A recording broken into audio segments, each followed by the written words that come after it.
அஸ்ஸலாமு அலைக்கும் ஃப்ரெண்ட்ஸ், எப்படி இருக்கீங்க? நல்லா இருக்கீங்களா? வாங்க நம்ம ரவா தோசை செய்யலாம். ஹோட்டலில் கிடைக்கிற அதே மாதிரி இருக்குங்க, அதே டேஸ்ட்லேயும் இருக்குங்க. நம்ம வீட்டில் செஞ்சிடலாம். வாங்க எப்படி செய்யலான்னு பார்க்கலாம். ஒரு பவுலில் வந்து மெஷரிங் கப்பில் ஒரு கப்பில் ரவா போடுறேன். அரிசி மாவு 1/4 கப்பு போடுறேன். மைதா மாவு 1/4 கப்பு.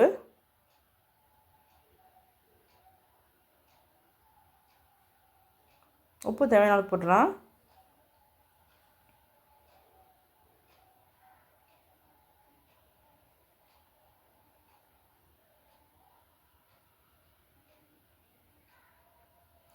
உடச்ச முந்திரி வச்சுருக்கேங்க, அது வந்து ஒரு மேசக்கண்டி போட்டிருக்கேன். கேரட்டு பாதி கேரட் வெட்டி வச்சுருக்கேன், அது போடுறேன். பச்சை மிளகா 2 வச்சுருக்கேன், அதையும் வெட்டி வச்சுருக்கேன், அதையும் போடுறேன்.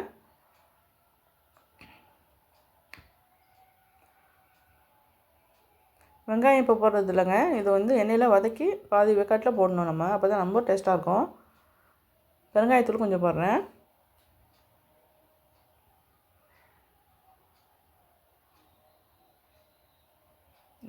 இஞ்சி பாருங்க ஒரு துண்டு வச்சுருக்கேன். மிளகு முழு மிளகு கொஞ்சம் வச்சுருக்கேன். இது வந்து அப்படியே போட்டால் மிளகா காரமாக இருக்கும். நம்ம இஞ்சி அரைக்கக்குள்ளே லேசாக ஒரு சுற்று பல்ஸில் வச்சு சுற்றி எடுத்துகிட்டு வந்துடணும். இஞ்சியும் அந்த மிளகையும் எல்லாம் மிக்ஸ் பண்ணி விட்டுருந்தேன். மிக்ஸ் பண்ணிவிட்டு தண்ணியில் கரைச்சிக்குவோம் மாவை.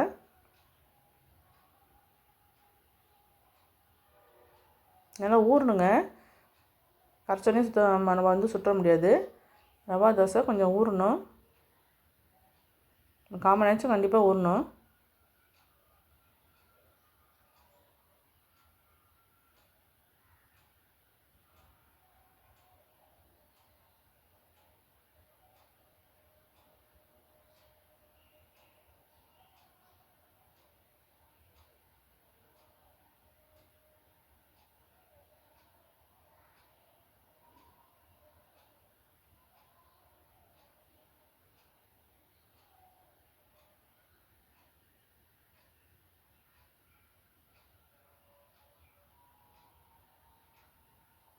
ஊறின பிறகு கெட்டியாயிரும், அதனால் கொஞ்சம் தண்ணி தாராளமாக ஊற்றலாம்.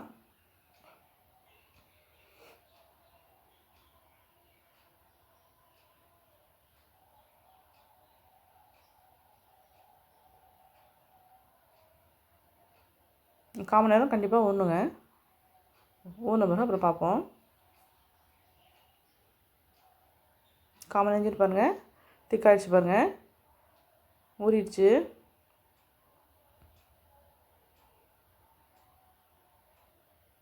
வெங்காயம் பாருங்கள், நான் வதக்கி எடுத்துகிட்டு வந்திருக்கேன். இந்த மாதிரி தான் இருக்கணும். இப்படி போட்டு பாருங்கள், ரொம்ப சூப்பராக இருக்கும். இஞ்சி பாருங்கள், லைட்டாக அரைச்சிட்டு வந்திருக்கேன். மிளகும் அதுலேயும் போட்டிருக்கேன் பாருங்கள்.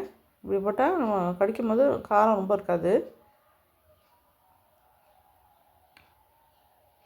மல்லி எல்லாம் கொஞ்சம் சின்ன சின்ன பீஸாக கட் பண்ணி வச்சுருக்கேன். கருவேப்பிலையும் அந்த மாதிரி கட் பண்ணி வச்சுருக்கேன், அதையும் போட்டுக்குவோம். முடிஞ்சு எல்லாம் போட்டாச்சு. இப்போ வந்து அடுத்தது நம்ம தேங்காய் சட்னியை செய்ய போகிறோம்.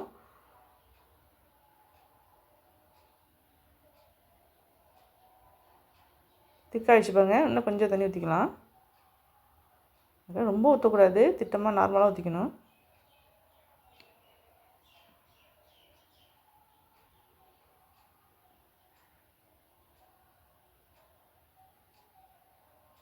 இந்த மாதிரி இப்படி தான் இருக்கணும்.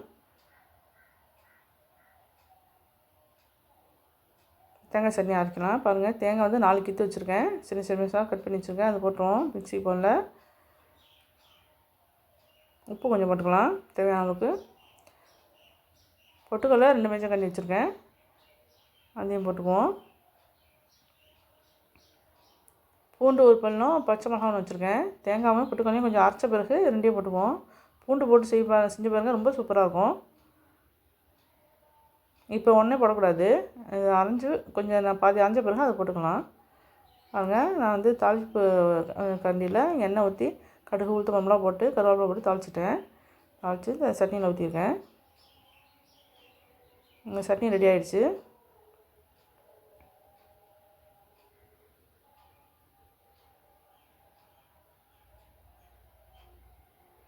ரவா தோசையை ஊற்ற ஆரம்பிச்சிடலாம். சட்டி நல்லா சூடாகிடுச்சு, ஆயில் ஊற்றிக்கிறேன். நல்லா ப்ரெஷ்ஷெல்லாம் எல்லா இடமும் வரா மாதிரி துடைக்கும்.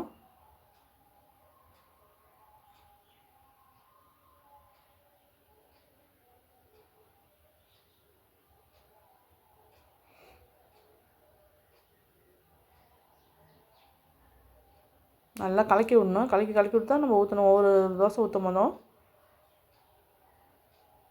அடியில் ரவா உட்காந்துரும்.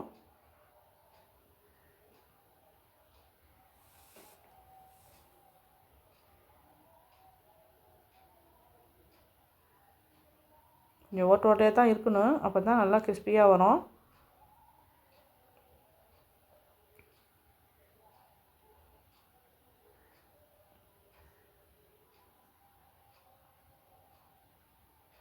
பாதி வெந்த பிறகு நம்ம நெய் போடணும். நெய்யோ எண்ணெயோ அவங்க விருப்பம். நான் வீட்டு நெய் வச்சுருக்கேன். வீட்டு நெய் கொஞ்சம் போடுறேன். ஊற்றுனோடனே போட்டுறக்கூடாது எண்ணெயை. வீட்டு நெய் இருக்குது, அதை நான் போடுறேன். இப்போ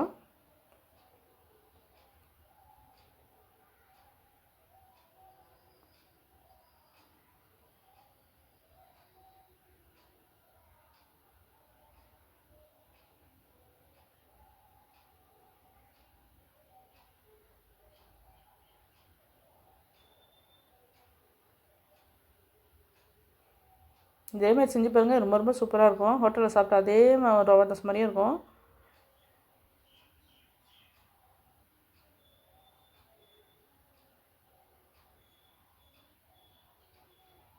நல்லா சவந்திருக்கான்னு பார்க்கணும். பார்த்த பிறகு தான் நம்ம எடுக்கணும்.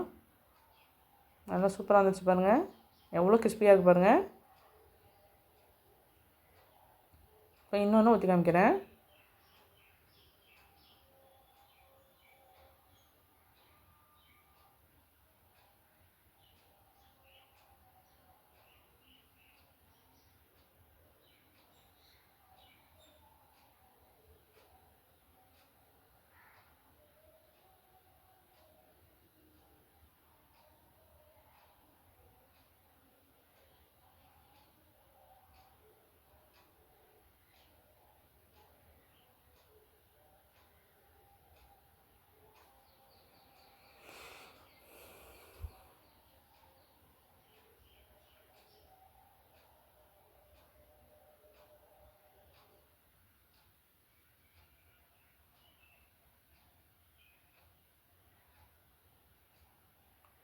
இதுவும் ரெடி ஆகிடுச்சு.